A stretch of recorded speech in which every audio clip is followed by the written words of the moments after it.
Nimefika hapa eneo la Makutupora baada ya kupata taarifa ya ajali iliyohusu vijana wawili, mmoja wa darasa la kwanza na mwingine wa darasa la 5. Kwa bahati mbaya darasa la kwanza amepoteza maisha kwenye ajali hiyo, na huyo darasa la 5 amepata tu mshtuko, lakini anaendelea vizuri.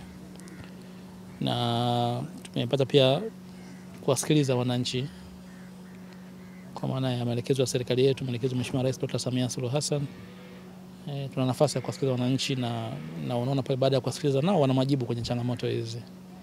Kwa hiyo kimsingi ni ajali ya barabarani inayohusu gari moja ya taasisi ya umma, gari ya magereza, na watoto walikuwa wanavuka kwenda shule. Kwa bahati mbaya imetokea hiyo ajali na kuleta hayo madhara ya kifo pamoja na mahanga huyu mmoja. Tumetoa rai kwa wananchi kwanza kuendelea kuzingatia alama za barabarani, kuvuka maeneo sahihi ya kuvuka. Lakini pili, kujiepusha kwenda kwa mwendo wa kasi kwa wananchi ambao wao ni madereva pasina sababu yoyote. Unaweza ukaimagine ni saa 2 asubuhi, magereza yako jirani tu hapo, kama alikuwa anakimbia wapi. Kwa hiyo ingawa wanachunguza, lakini kwa watumiaji barabara tu kwa ujumla wote muhimu tu kuendesha kwa kasi pasina sababu yoyote. Ziko sababu tumewataka tu wawe watulivu wakati tunashirikiana na familia.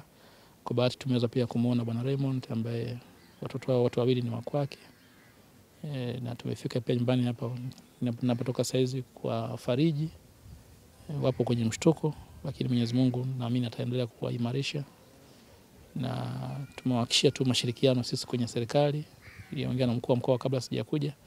Kwa hiyo tutashirikiana nao kwenye kumstiri huyo kijana, kile kwenye kumuuguza huyo ambaye ana mshtuko. Unajua haitakuwa changamoto kubwa. Tumewataka watu wa jeshi la polisi pamoja na uongozi wa kata, lakini pia pamoja na serikali ya mtaa kukagua pamoja na watu wa TANROADS hichi kipande cha barabara kutokea unavyoingia Dodoma kutokea wilaya ya Bahi, lakini mpaka unakaribia Wajenzi, wakague nafikiri kipande hicho kwa ujumla, kwa sababu ni kweli hakuna matuta kwenye barabara yote, lakini baadhi ya highways hapa Dodoma zina matuta. Kwa hiyo hoja ya kusaidia kupunguza mwendo kwa matuta unaweza ukaielewa kwa sababu hiyo, lakini pia hoja ya matukio haya kuwa mengi, nadhani binafsi nimegusa hilo kwa matukio karibu la 8 sasa. Sasa hili linashtua, na kwamba huku nyuma walishafika TANROADS wakasema tunachukua tathmini. Nafikiri kwa unaangalia pia na wingi wa matukio. Nafikiri ni wakati sasa jambo hilo walifanyie kazi. Lakini kwa picha kubwa, Mheshimiwa Rais Dr. Samia Suluhu Hassan barabara hii anategemea kuipanua muda sio mrefu. Utafahamu tuna uwanja wa ndege wa kimataifa wa Msalato hapo, na juzi tulikuwa na ziara Mheshimiwa Waziri Ulega, na tulipokea taarifa kwamba barabara unaipanua kuwa njia 4, njia 2 zinatoka, njia 2 zinaingia, na hii ya zamani itakuwa ni ya mwendo kasi. Kwa hiyo kama kipindi hichi barabara finyu hivi tunakuwa na matukio haya, kaunti yake inaongezeka, lazima sisi tuwe proactive. Lazima tuwe na tahadhari ya kwamba siku moja patakuwa sasa barabara pana zaidi, na tusipochukua hadhari mapema hii changamoto itakuwa ikiongezeka kila uchao.